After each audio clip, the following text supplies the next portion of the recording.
I am swinging from a 7-story window, throwing parties in a 10-by-7 cell. It's astounding the lengths I'll go to convince the whole damn world I don't need anybody's help. Yeah, I am waving while I drown. Don't bother swimming out to save me, I will only drag you down. I'll try to use your body as a life raft, 'cause if there's room enough for one, there must be room enough for two. I'll sail the good ship you into the sunset, sipping on savory water till my liver turns blue. Sha-na-na, sha-na-na-na-na-na-na-na.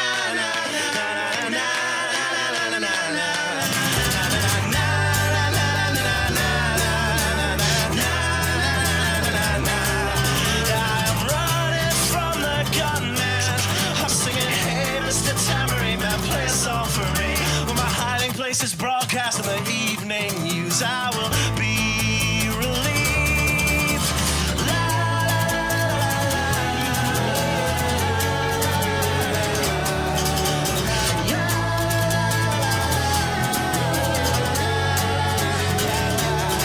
I am waving while I drown. Don't bother swimming out to save me, I will only drag you down. I'm waving while I drown. Don't bother swimming out to save me, I will only drag you down. La, la, la, la, la, la, la, singing, hey, hey, alright, yeah, I wrote that one myself. It's astounding the lengths I'll go to convince the whole damn world I don't need anybody's help. Fuck.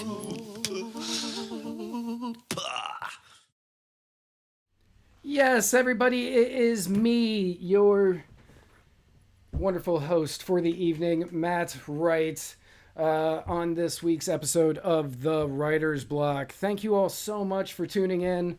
Thank you all so much for tuning in on this fine and fabulous Thursday evening. There are a lot of things that one can do on a Thursday night, and I love each and every one of you that choose to spend it with me. First and foremost, allow me to thank whoever discovered kava for tonight's kava, because without you, I would not have my shtick. So thank you to whoever discovered kava. Those are funny stories too. If anybody ever wants to hear them, I might tell them one day on the show. But thank you, and Bula Vinaka to you and to the people who discovered kava.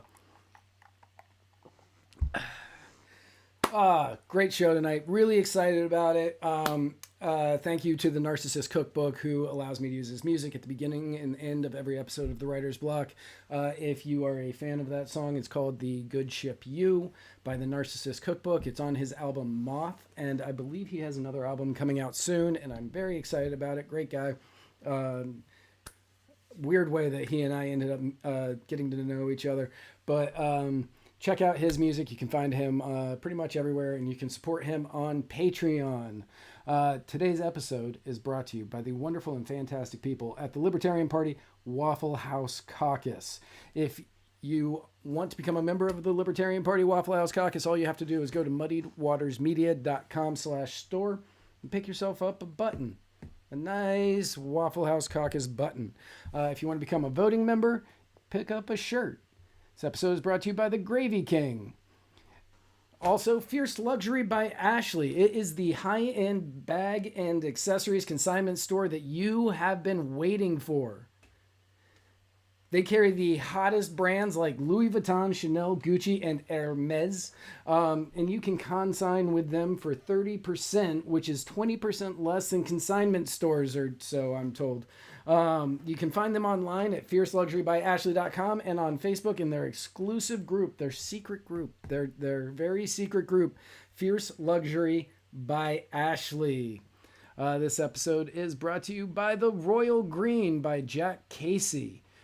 Jack Casey claims that he has another book coming out this summer, but summer is almost over. He also was saying the other day that he was going to be he's editing it down to make sure that it's 420 pages because he's a libertarian.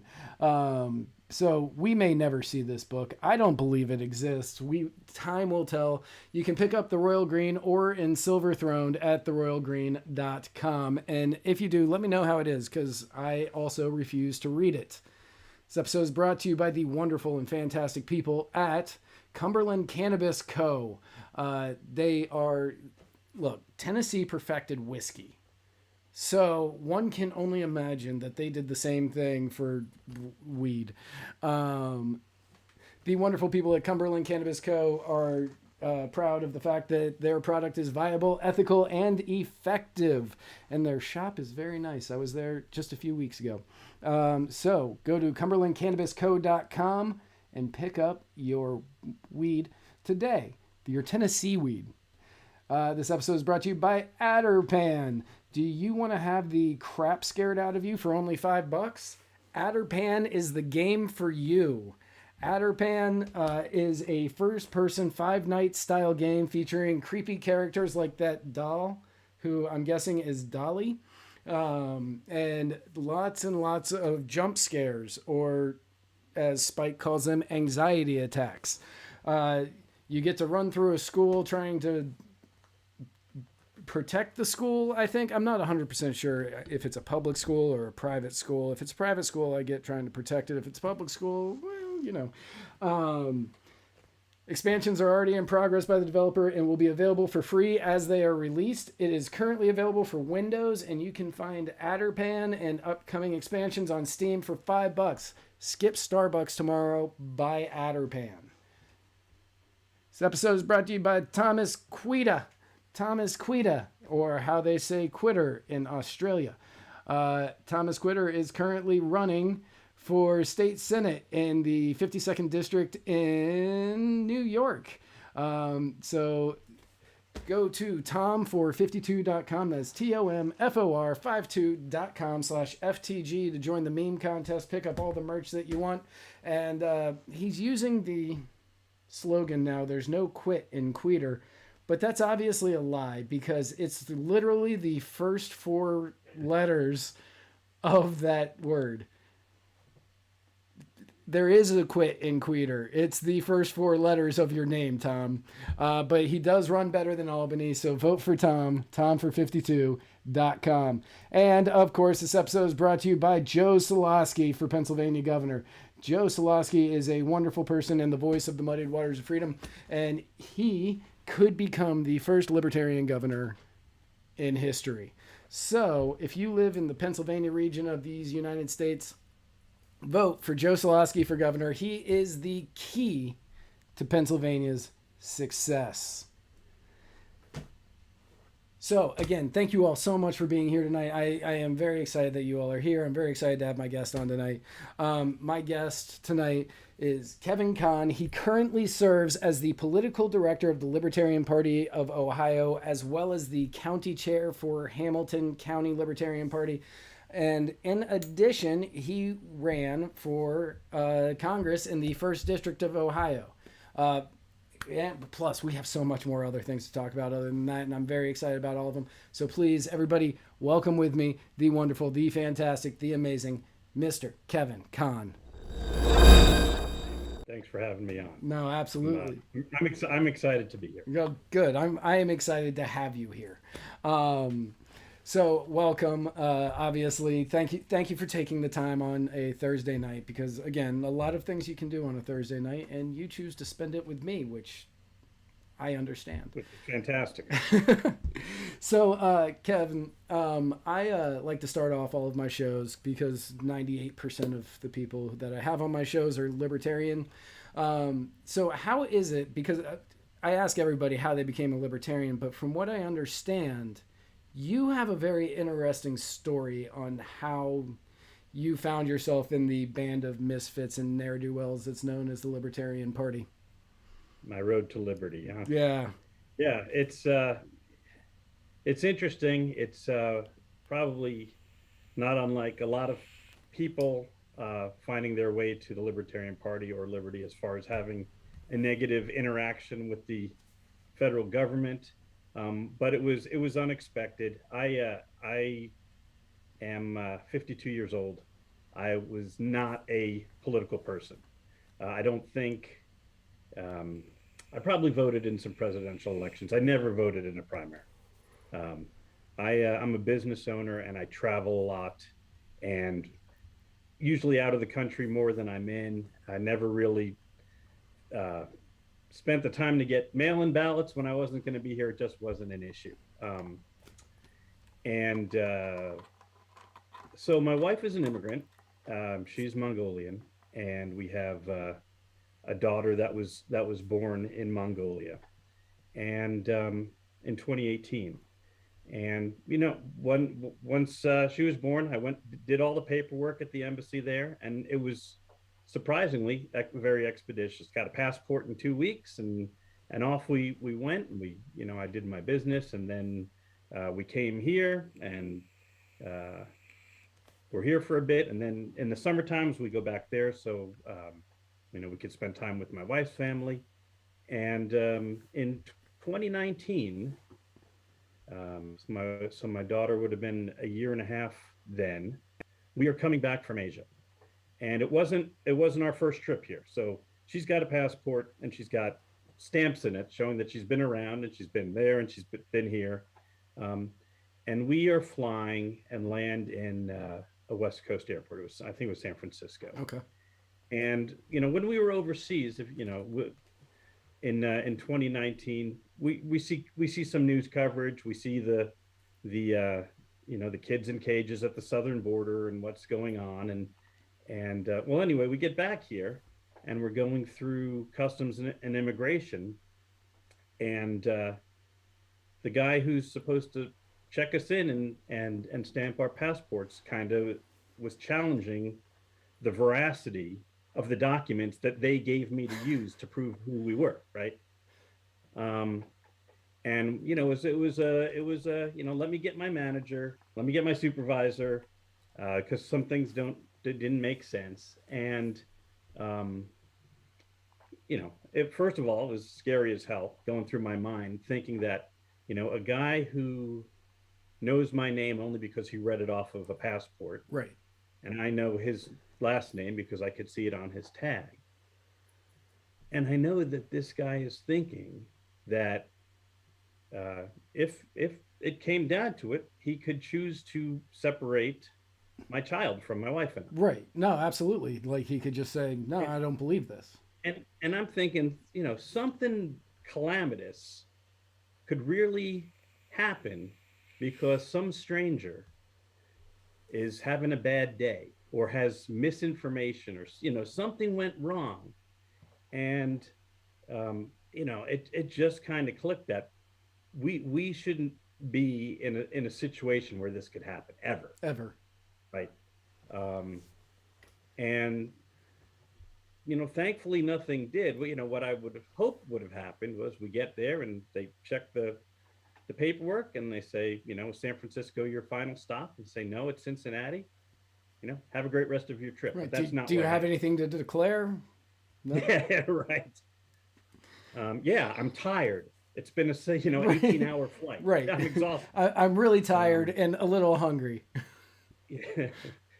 But so we finished the trip, and I thought about it, and I contacted the folks at the Libertarian Party of Ohio, at the headquarters in Columbus. Again, this was middle of August, and I said, hey, I'm up for doing something. What do you need? I'm happy to run. If you want it local, that's fine. Tell me what you need. And I think a couple of weeks later, they came back and they said, how would you feel about running for Congress? We'd really like you to run for Congress because in Ohio, people register their party based on the primary they vote in. And if you run as a libertarian, you would cover the largest geographical area possible in Ohio for us to, have people to have the selection of libertarian. So I said, yeah, sure, no problem, I'll do that. Like I said, I'm a business owner. I kind of set my schedule. I wasn't expecting it to be a super involved campaign. Right. But I was willing to do it. It was fine. It made a lot of sense, and the issues were important, and then COVID hits, and I'm not allowed to do my business traveling anymore. I'm stuck. So it's like, yeah, I'm going to go all in on this and spend some time and see what type of impression and dent I could make in the area, and bring other people to liberty, because I found that after the joy that I get from experiences with my family and managing my business, which thankfully hasn't been that much of a challenge, even though I haven't been to my office in over a year because I can't fly there. Helping people find their path to liberty is a fantastic feeling. I understand that. I have stayed the course and done that. And I met some fantastic people, some great people here in Ohio that I love spending time with, and and off we go. Here we are, right? So that started in 2019 was when you were flying back? We were coming back August 2019, and I had to get my paperwork certified to the ballot in December. So there was about a 4-month. So you went from being window. not apolitical, but just not involved politically, voting once every 4 years kind of a thing, to you held me up coming back with my family through customs, and now I'm here and I'm ready to burn it all down. Yep. In 4 months. Like 4 months later, you're like, nope, I'm running and this is what I'm going to do. And then on top of it, the government said, oh, besides, you're not going to be able to run your business for the next 18 months because of this pandemic. And so you were just like, give me the match. You've now given me the fuel. Just give me the match and I will do this. And you ended up running for Congress in Ohio. That is unbelievable. Just the quick turnaround that you had on that. But the fact that what you've decided to do afterwards is decide to continue pushing the message of liberty and bringing people into the liberty movement is admirable. I know many people that run and then you kind of never hear from them again. They run, they don't win, and then they're just kind of gone. They're just out there in the ether somewhere. I don't know the demographics of your audience, but I'm guessing that a lot of people who are regular watchers are activists of some type. Yeah, and for the most part. It is if you don't manage your time correctly, it is easy to burn out. So after the campaign, I took a month off where I did nothing political. And then, and it was planned and people knew that this was going to happen. And then come around New Year's, it was time to, get some things started again. I made, like I had mentioned, made some really good friends here in Southwest Ohio. And this election cycle, a couple of the local Hamilton County Libertarians are running for office. Mike Maines is a city council member in the city of Harrison who is running for re-election. We lost ballot access, so he got stripped of his L and is running as an independent, and he has a running mate, Joe Combs. So, I've been meeting with them, and I thought, even though I've only done this once, I do have experience. I know that if I ran again, I would do better than I did the first time. And the Libertarian Party of Ohio has just about every one of its directorships open. The political director, the position is basically the cat herder, right? Who deals with the candidates and the questions and how do I do this? Right. And so, I put my hand up. I said, I've got experience I'm willing to share. I know a lot of the people. You can give me the title. You don't have to give me a title. If there's somebody else who wants it, that's great, and I will pitch in where I can.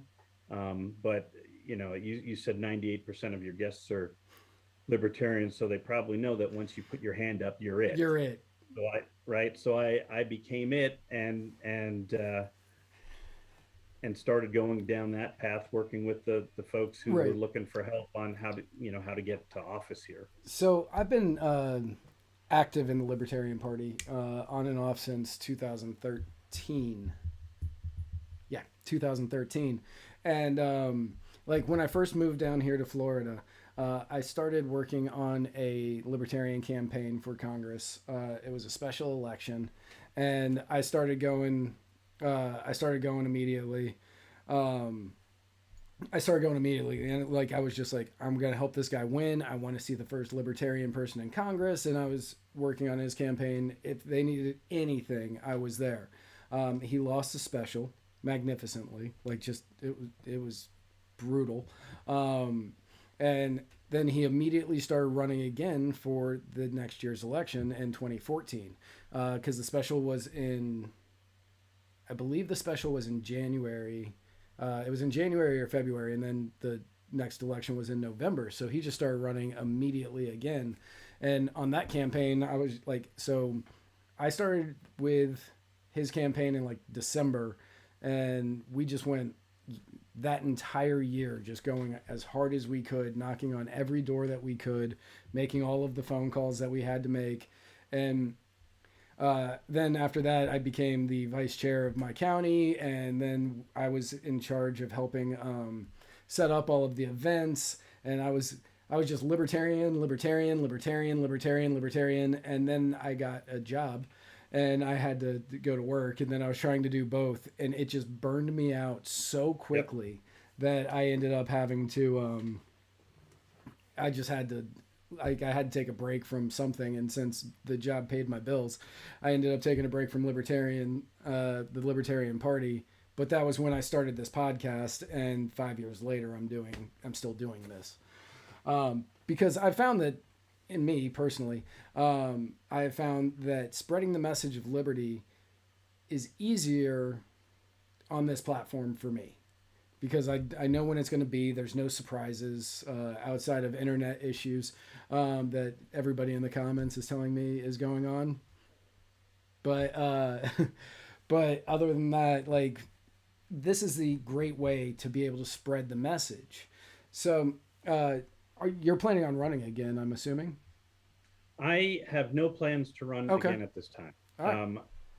I'm not ruling it out. I can say that the number one thing I learned about being a candidate is that you can't do it without your spouse 100% buying into it. Yes. And she did the first time around, but as I mentioned, we have a young one at home, and I don't think either of us are ready to give 100% of our time back to a campaign. I get it. So we will see. And campaigning is not easy. I mean, I'm not just talking about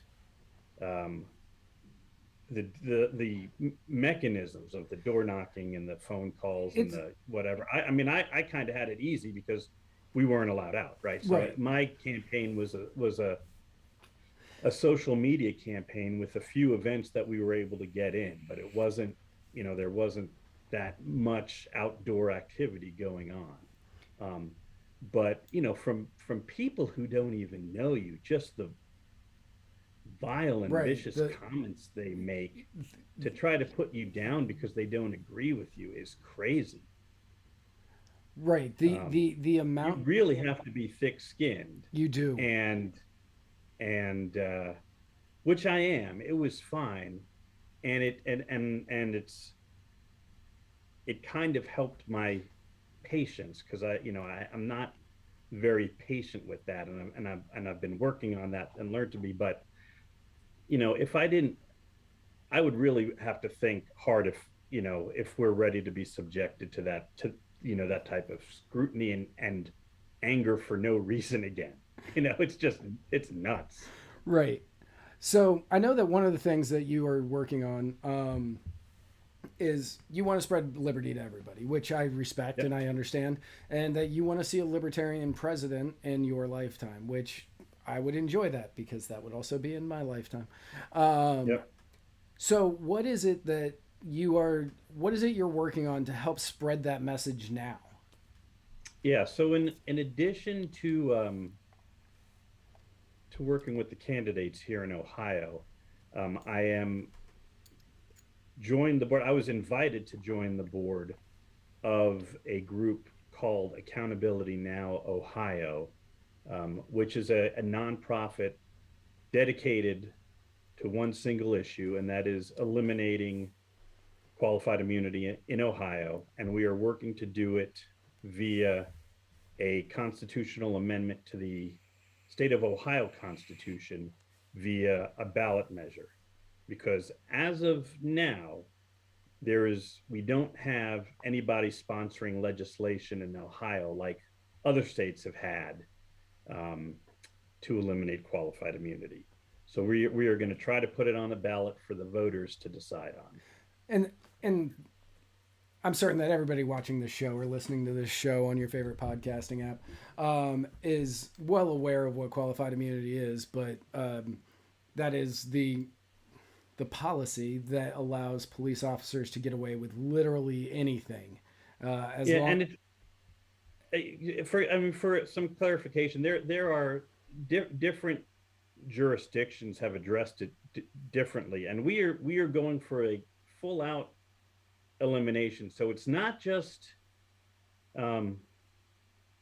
police officers. It's not just the law. It's not. No, it's politicians. It's any government employee. Right. It's politicians. I think it was a court case back in 1981, I believe, that included university presidents. Yeah. And yes, it is. The reason that it has become such a hot button topic over the last year is because of police officers and the police brutality that we were seeing across the country. But so what is what I totally blanked on the name of your Accountability Now. Accountability Now. Thank you. If I can just Yeah. put the plug in. You can look at the website at accountabilitynowohio.com. And so there are 5 board members who kind of administrate this. I shouldn't say administrate. We have some managers who administrate, who are the representatives of the organization. And the other 4 are all relatives. I think 3 are mothers and 1 is an aunt of humans who were killed by police in an unarmed state. They weren't armed, and it's like these folks, rightfully so, would like their cases heard, opened or reopened, and investigations and justice, if it is warranted, to be served. And qualified immunity, it doesn't protect the police officer from any criminal investigation, but it does it basically eliminates the possibility of a civil case, right? A civil suit. So yeah, that's that. I was humbled that they asked me to join, but that's who we are. It's basically families who have the drive to see this through, plus a member of the Libertarian Party, because this is one of our signature issues. I would say over the last year, it is in the top 3 signature issues for the Libertarian Party. It could be number 1 over the last year and a half. A couple others I felt should be, but they weren't. But so I would say qualified immunity was probably the number one signature issue that all libertarians could coalesce behind. Yep. And like with the you were saying that it's family members and mothers of people who were wronged by members of the government, and I was like, man, you could have just called it like Mothers Against Qualified Immunity and gone. Well, each of the board members does kind of have their own organization that has been publicizing the issue. Okay. And I wouldn't call it an alliance, but strength in numbers, and let's get all of our working power together and focus on just this one thing. And that was the initial discussions that we had, is what should we be doing? Because some wanted to make it an entire social justice thing, and $15 an hour minimum wage and this and that, and basically I said, from the Libertarian Party point of view, we want to deal with this one thing, right? And I think that we'd have better results if we focus on one thing, and we can spend our time and because this isn't easy. In reality, to get this on the ballot, we are going to need somewhere between around 800,000 signatures of voting Ohioans. Yeah, that was going to be my next question. Is so I know that you're, like you said, you're trying to get it on the ballot for the 2022 election. How is that going so far? Like, do you know where your numbers are at? We're behind schedule. So we basically, the process is, we have a legal team that wrote what the amendment would read like. Okay.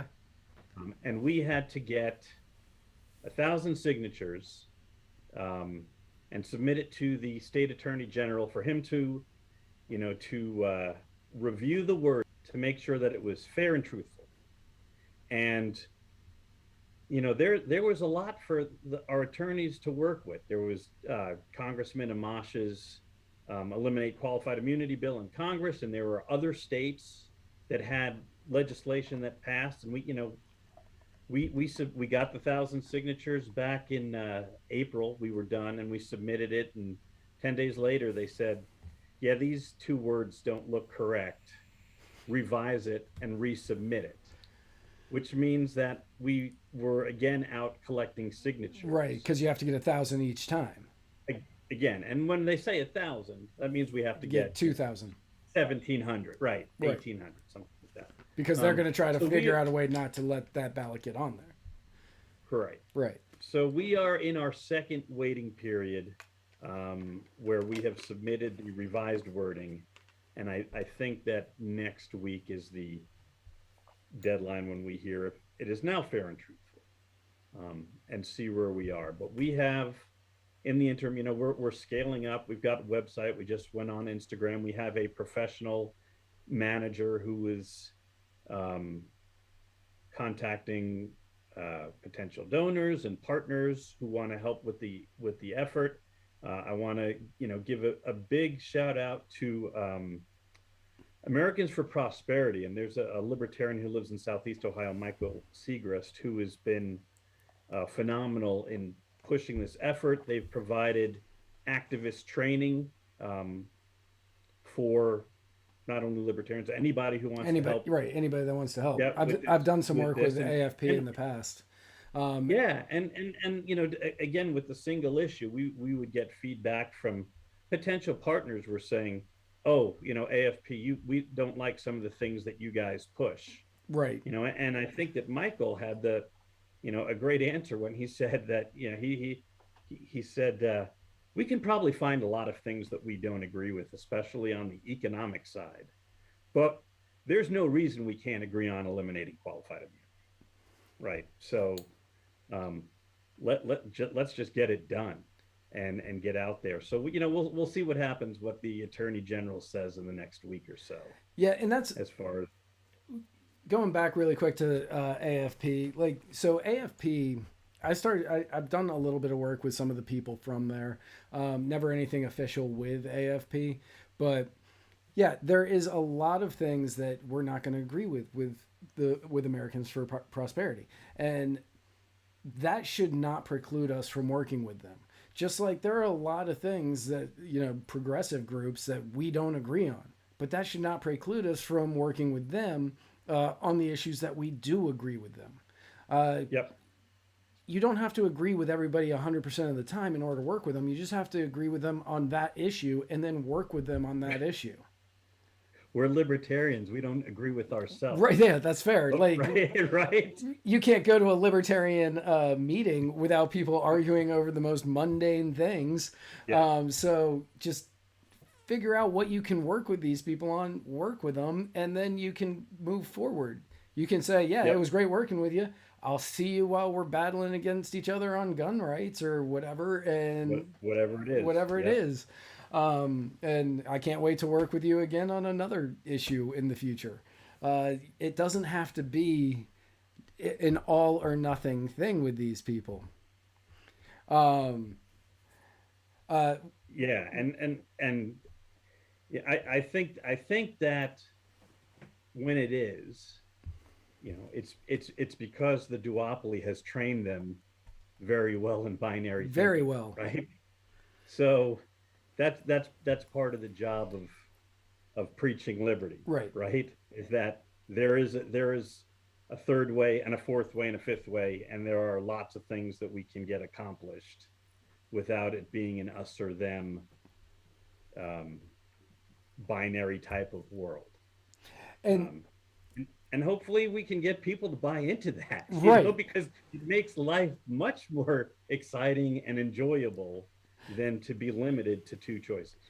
Right. And that is that's one of the things that I learned kind of early on in my activism career is so many people are like, oh, I don't want to do that because, disagreements or whatever. And I was like, well, yeah, but we're not going to ever get anything done if we're just hanging out with the same 50 people in this room. We're going to have to branch out to work with the other people.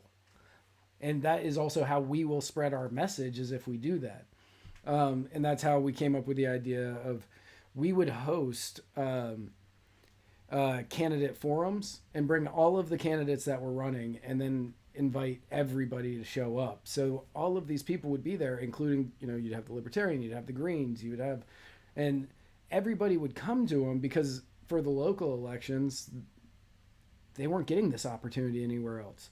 People were just going, they were looking for an R or a D, and that was it. So They would come here to see what they were saying, and that was how they were learning about what the Libertarian Party was saying, and what the Green Party was saying, and what the Reform or Constitution Party or whatever else, the Democratic Socialist Party, whatever they were saying too, and that way they could learn and be more educated when it came to doing their ballots.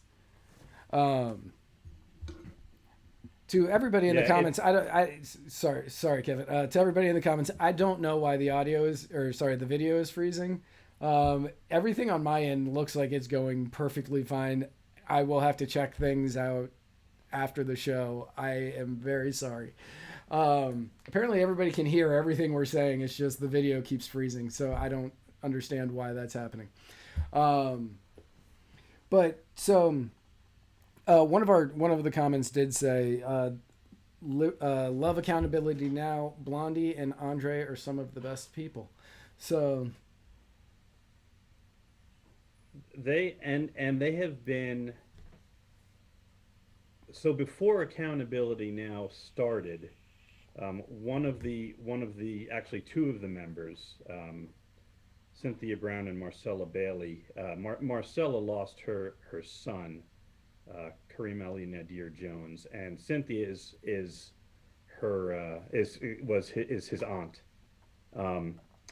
And we met them last year during the State of Ohio convention where Spike was at. Right. And I guess it was day 2, and it was the afternoon, and it was like, bylaws meeting, and it was like, what else can we do, right? So like, there's a protest downtown. Like, yeah, let's get out of here, right? So probably 10 of us kind of moseyed on out to let other people figure out the rules of how things should be handled, and Spike made the contact with a group called De-Escalate Ohio Now Heartbeat Movement, which was based around the killing of Kareem Jones, and he was the first person killed caught on the video cam, the police cam, the body cams. Yeah, the body cam, and you know, I've watched it. It's not for the faint of heart, and you can see where the hands were. You know, the police were covering it up at certain points, right? And it's you know, you could see it. It was a travesty of what happened. Absolutely, and they are still waiting for their day in court, or, you know, in justice, whatever, for that to be investigated. And so we're out at this rally, and we're talking to these folks, and you know, they're motivated activists, and they're not out there, you know, saying, you know, trying to get compensation or you know, you owe me this. They just want to be recognized that they have the same rights as everybody else, including the police, and that they've been, you know, as a family, as a group, they have been disenfranchised. And we had really good conversations, and they were very supportive of the Libertarian Party and candidacies. I know that they had been, or some of who I've talked to had been, you know, previously they were Bernie Sanders supporters. By that time, Bernie had been disenfranchised by the Democrats for the third time, and they were all in on the Jorgensen-Cohn campaign, right? And they gave an endorsement. They endorsed the 5 congressional candidates, and when Spike kicked off his VP tour, Cincinnati was the first spot, and I Brother Blondie came down from Columbus, and he spoke, and they were in attendance when Joe Jorgensen was up in Columbus, and they came down to Cincinnati for the election watch, you know, dinner that we had in Cincinnati, as we were, you know, watching me set the record in the 1st District of Ohio for the third party, garnering like 3.6 or 3.7% of the vote, something like that. Right. But yeah, no, and we kept in touch, and it was actually the same week that I volunteered to be the political director that they called up and said we would appreciate you standing with us on Accountability Now Ohio, because they understand libertarian philosophy on this particular subject and what it means to us. And that goes back to what I was saying. Like, even though you may not agree 100% on something with these people, the fact that you agree with them on this, work with them on this. They, like you said, they start to understand the libertarian philosophy on this principle. They can start to relate it to other things. And we had, you know, someone out of the De-Escalate Ohio Now organization put their hand up to run as a libertarian for Columbus City Council. So which is great, you know. So yeah, I'm thrilled to be a part of it, and you know, I'm very happy spending time on this and spending time with them, because I think it's a worthwhile topic, and they are good people to you know, to be working with on right. This and hopefully other issues. I know that some of them are working on cash bail, and as libertarians in Ohio, we've got in addition to this a bunch of other issues. We've got some people working on ranked choice voting. We've been contacted by people who want to eliminate capital punishment here, repeal the capital punishment. So I think there's a lot that Here in Florida, the capital punishment one's going to be real difficult to get through. I think a lot of people agree with it, but I don't know if it's enough to win. I don't know if it's enough to get that one switched. Not yet. So real quick, Elizabeth Coquillard said, I will definitely make another trip to help collect signatures. Just tell me when and where. And and she also said earlier, I wanted to wait to bring this up, but she said that you were trying to get the record for how many libertarians fit in your car. we did pretty good. I mean, I have a big car. I don't remember how many we got in. We had some. I'm trying to think if we had some Hawaiian shirts with long guns who got in the car too. But we had a bunch who were at the rally. Yeah. Yeah. So I understand. Switching gears completely. I understand that you guys have an event going on this weekend. We do. We are in an off year as far as we don't have a convention, but we do have a statewide conference. Okay. It is a weekend event starting tomorrow. Spike is actually kicking off as a keynote speaker for dinner, and it's a bunch of workshops of issues such as how to build county parties, how to write press releases, give folks some tools to help expand the message of liberty in Ohio. In addition to Spike, I know we've got Evan McMahon from Indiana. I believe he's the state chair of Indiana. He's coming in. Ken Molman, who lives right across the river in Kentucky. Yeah, I was going to say he's Kentucky. I know he's got to be close to you. Yeah, he's closer to me than Columbus is, where I am. But he spends a lot of time here. He managed the last gubernatorial race, Travis Irvine.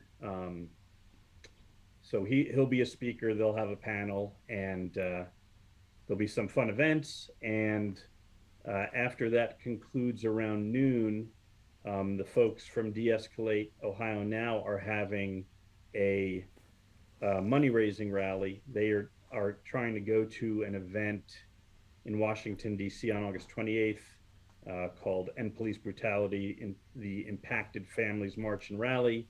And the Libertarian Party of Ohio, we're going to have a table there, and Spike and I will be speakers at the park during the day. It's about a 3-hour event.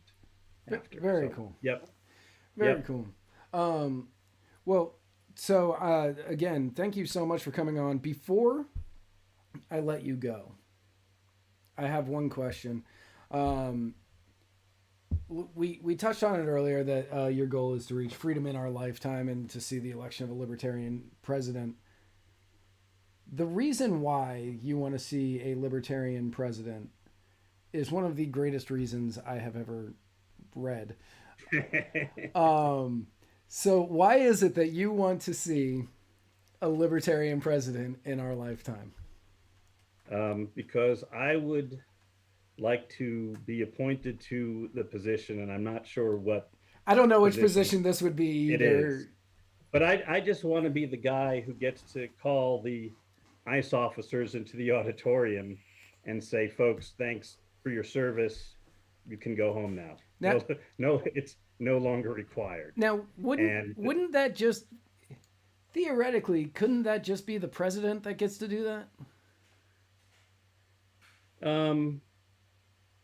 If he was a tyrannical dictator, maybe you'd think that he'd want to spread some of that authority around. But the president would. I think the president could do that. I would think.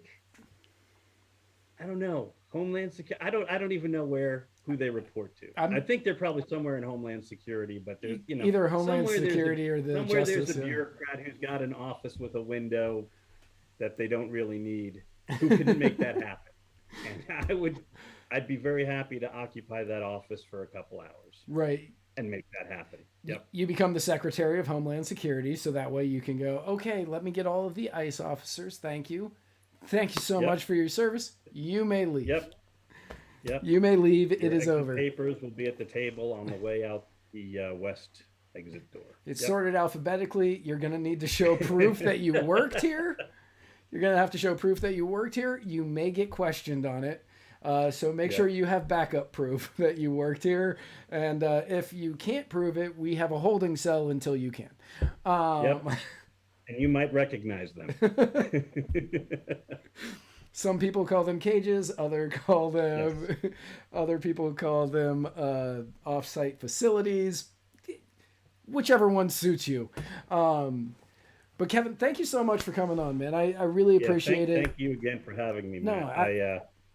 I really this is like a highlight to be on Muddied Waters. I'm really appreciative. Thank you. Well, no, thank you. And it's great to have you on. And anytime that you want to come back on Muddied Waters, just let us know. We have 5 shows a week, so we can definitely find somewhere that you can go on without much of an issue.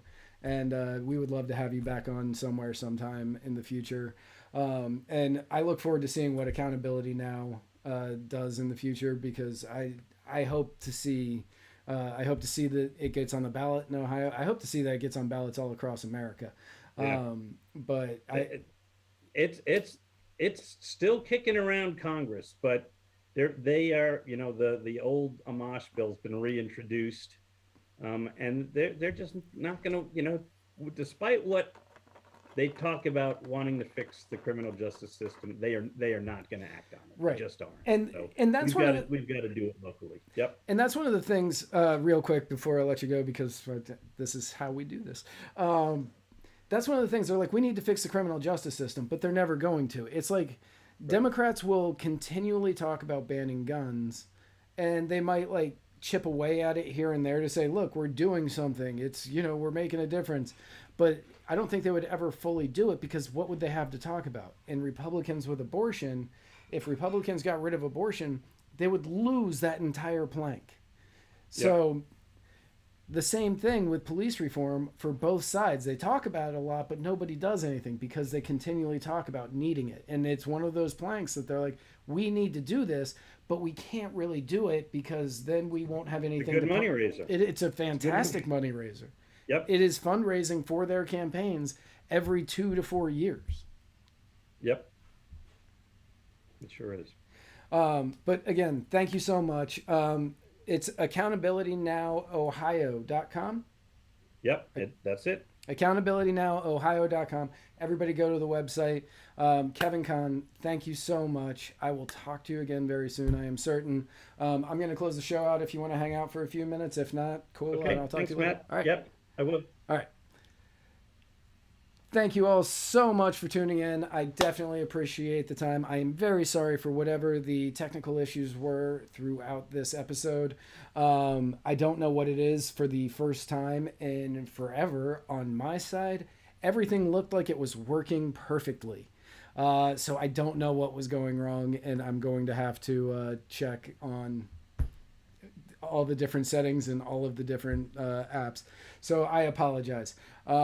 Tomorrow night, tune in for a very special episode of Cajun and Eskimo from Bayous to Igloos, where instead of Cajun and Eskimo, it's going to be the Battle of the Beards with the Cajun Libertarian going head to head with Mr. America, the Bearded Truth, tomorrow night at 9:30. I don't know what time they're doing the show tomorrow because Eskimo's not on it. So we will find out together what time that show is going to be. Plus, they are doing a fundraiser, and they are auctioning off the Cajun Libertarian hat. And the proceeds of that fundraiser are going to a very good cause. And speaking of that, to anybody who watched the Tuesday night show where we were auctioning off the tumbler, the Waffle House Caucus tumbler autographed by Spike and yours truly, the woman who won that tumbler,